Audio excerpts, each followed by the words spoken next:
Bonjour à tous, je suis Héloïse, la biologiste à bord d'Iris et je vais vous expliquer le projet Souchotech. Donc pour le projet Souchotech, on a deux méthodes de captation. On a des captations aquatiques, donc classiques avec des filets, on aura 3 fractions de taille, et une méthode de captation d'aérosol, et donc là on utilise l'Impinger. Ensuite en laboratoire, j'ai 4 milieux de mise en culture et il faut les conserver dans un incubateur car le projet c'est revenir à terre avec des souches vivantes pour ensuite, à la station biologique de Roscoff, les garder dans la Souchotech.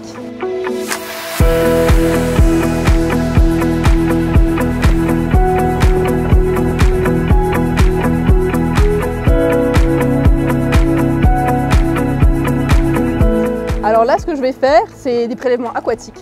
Donc je vais prélever le plancton qui est dans l'eau. C'est un filet qui fait 10 microns. Et donc je vais sélectionner 3 fractions de taille de plancton pour ensuite plus tard au laboratoire le mettre en culture.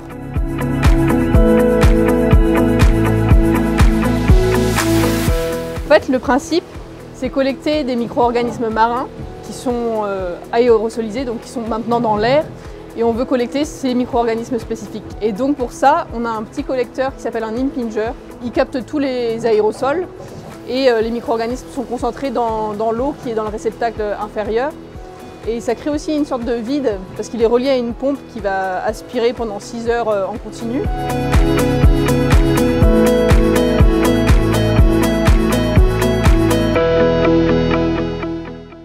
Donc j'ai 2 milieux de culture qui favorisent les microalgues et j'ai 2 milieux de culture qui favorisent plutôt tout ce qui est bactérien ou cyanobactérien.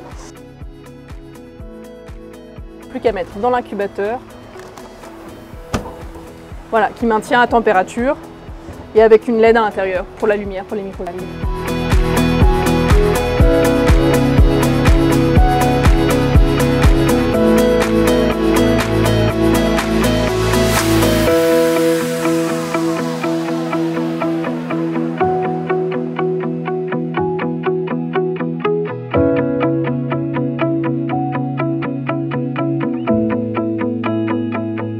Yann Probert, je suis ingénieur de recherche Sorbonne Université, basé ici à la station biologique de Roscoff, et je suis responsable d'un service commun à la station biologique qui s'appelle le Centre de ressources biologiques marines. Et nos missions, c'est la fourniture d'organismes marins, aussi bien macro-organismes, donc des animaux, des macroalgues, que les micro-organismes, mais aussi des cyanobactéries, des bactéries, des virus, des choses comme ça.